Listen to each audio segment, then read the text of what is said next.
Thank you for visiting Past the Wire TV, the YouTube channel of PastTheWire.com.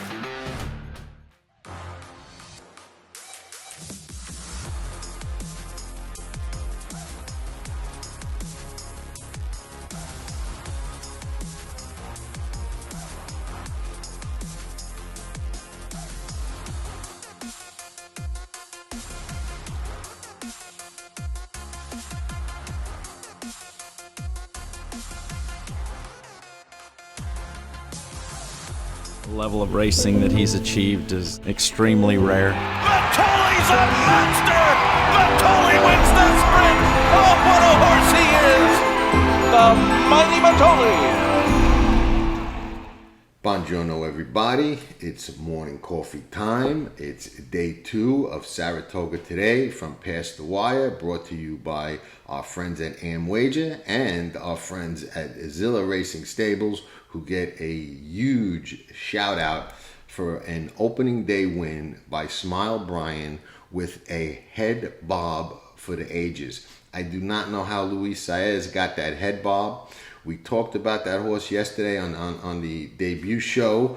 Horse was live, but a tough race, and we talked about how Orlando Noda moves those horses into the right spots and scouts out those races. That was a tough race. He fit, had that inside draw, sat a little off the speed, and somehow got that amazing head bob for an opening day win for Zilla Racing Stables. Congratulations to everybody.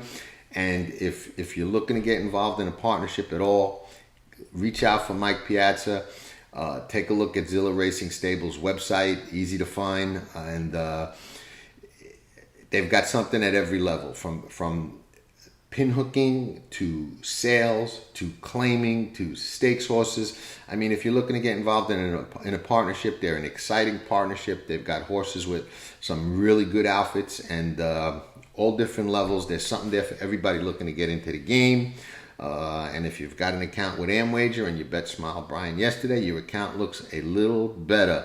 Probably a little better than mine does, because yesterday was not a good day at the we say at the windows, but it's not really at the windows anymore for a lot of us. It's even when you're at the track, we're betting on our phones most of the time nowadays. And I'll be honest, I miss the days of going to the window with money and betting like that. But I guess those days are gone.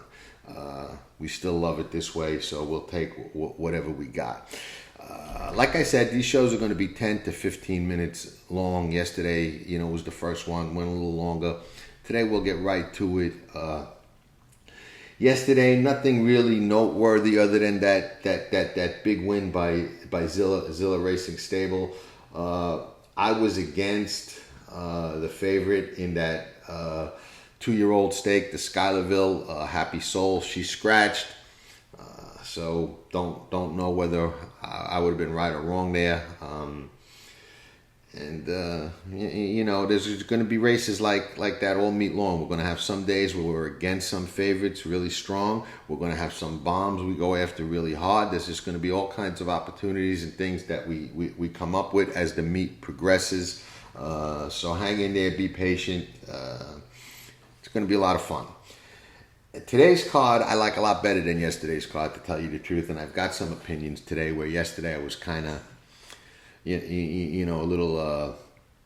little less enthusiastic, we'll put it that way. Starting things off, I'll mention the second race, the morning line favorite, Quick Return, is 9-5. The outside horse, I think the 8. The 8. Not sold. The horse has run in a couple of maiden claimers, not got the job done. I lean to the horses coming out of maiden special weight races, dropping in for the tag for the first time in these spots, especially in Saratoga at this meet. I tend to gravitate towards those horses, and there were a couple that caught my eye.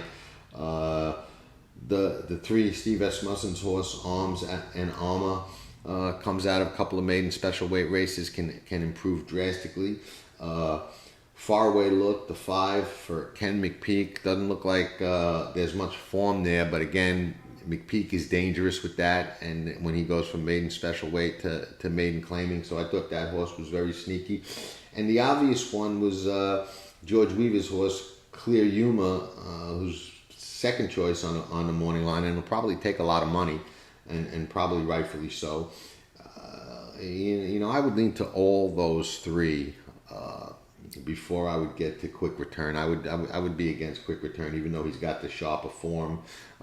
Those tag races where he couldn't close the deal kind of sway me in the other direction, and that's just something that I look for betting against those type of horses that have run for the tag, and now are facing maiden special runners dropping down. In the fourth race, there's an angle that I like a lot.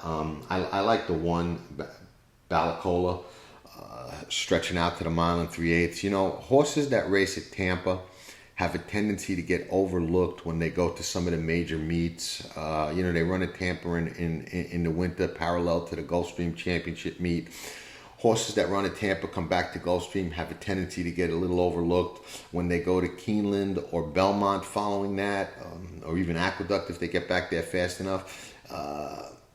Tend to get a little bit overlooked. People downgrade those Tampa races and those turf races, and I think that's a mistake, and it's an angle that's proved profitable for me for many years. And Chad Brown specifically runs a lot of horses at Tampa. On the turf, he's got a lot of horses. He likes to get them on the turf, especially when they're distance or grass horses. He gets them in over there. That Gulfstream course takes a lot of wear. I don't think that he sends second stringers or anything like that over there. I think he's got his reasons and plans and ideas as to why he's doing that with certain horses. And Balacola ran a good race at Tampa, a race I think that she'll go forward off. I like the freshening. I don't worry about this distance for Chad coming off a little bit of a layoff. And I think the horse is going to get lost in the shuffle. You've got a couple of horses in there that are going to take a lot of money that I've got little knocks on, Flaming Rogue, 2 times in the country for Clement, ran well both times, couldn't close the deal. Angie Lou, I thought, was going to win last time out as the favorite for Todd Pletcher, coming from Woodbine and racing against some decent horses on the synthetic at Woodbine. Came here, ran on the turf. Now, had an excuse, stumbled, and didn't have the best trip, but still, legit excuse, yeah, but didn't get it done, and that's a little bit of a knock in my book. Lee Sheen, the bottom horse, had plenty of chances as well, even though she runs good. So I think Chad might get his first win in the meet right there in the fourth race with Balacola. We'll see how that plays out, but that's my thoughts there. In the sixth race, there was a time at Saratoga when Johnny V and Pletcher were the hottest combo around, and it's not really that way anymore.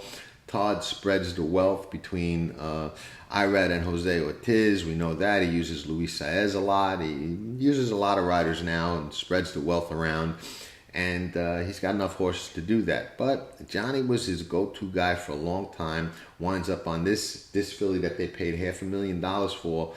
And she's a practical joke. I'm excited about the practical jokes. Practical Joke liked Saratoga. And Saratoga's funny. Sires that liked it produce horses that like it. Same thing with the mares. And just works out that way. I like the works. I like the work pattern. Has an inside draw, so she's going to have to come out running 7-2 on the morning line. I think she's going to take money.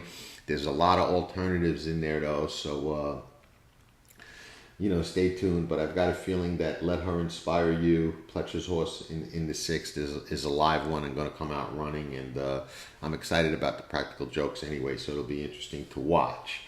Another horse that really caught my eye and that I've actually been waiting to run back is in the eighth race. And again, Saratoga, you wait for these horses to run back, and some of these spots just come up so tough, and this is one of them.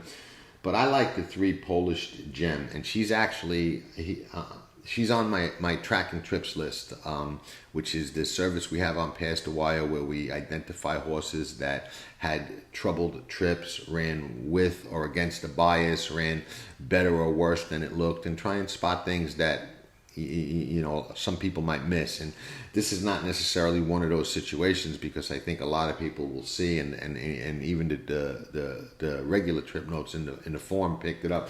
Horrible trip. Should have won that day. I think, to move to Saez is a positive. No knock on Brian Hernandez. Just didn't work out that day for him and her. But I think she's really dangerous, and 8-1 on the morning line will be worth a shot in my book anyway. But it is a tough race. The Forbidden Apple, a mile on the turf. I've got an opinion there as well. Chad's got 3 in there, and I think he's got, the leading contenders. But I lean to one horse in particular, and it is one of the Chad's horse. It's not the short one on the morning line, the 5-2 value proposition, who's a nice horse and who I've regarded well.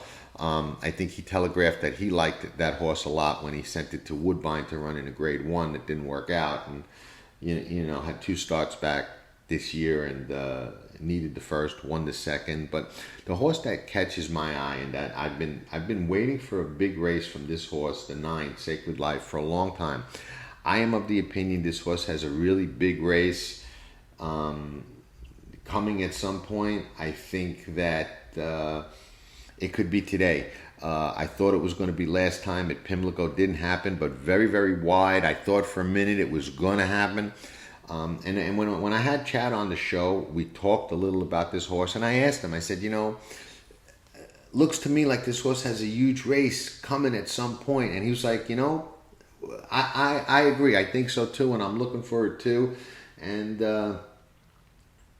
I like the move to Rosario. I think that might help. Not wild about the mile, but it is what it is. I wish there was a little bit more ground to work with. You never know how the pace is going to play out in these grass races. Nobody likes to go, and one horse that doesn't look good enough on paper goes and winds up getting the job done. So there's always that danger in these races, but there is some speed on paper here anyway. So I think Sacred Life could be the best horse today, and we could finally see that big race that I believe the horse has sitting inside there somewhere, and I know Chad thinks so too, and that's a big vote of confidence. So that was my take on today's card. We'll see how it plays out. Enjoy the races. Again, huge shout out to Zilla Racing Stables. Check out their partnerships if you're so inclined and looking to get involved. Something at every level. If you, again, bet Smile Brian yesterday, and your AmWager account looks a lot better than mine does today, because that was a nice win in a tough race. And again, it's worth watching the replay, because that's unbelievable head bob. I didn't think the horse got up the first time I saw it. Second time I saw it, I still wasn't sure. But that was a head bob if we ever saw one. Big weekend coming. First Saturday tomorrow. We'll be ready nice and early. We'll have some thoughts for sure. We'll recap what we see today. And thanks everybody for tuning in. Saratoga Today from Past the Wire. Ciao for now. See you tomorrow. Vino Rosso has taken the lead, and it's a vintage performance by Vino Rosso. Nobody does it better.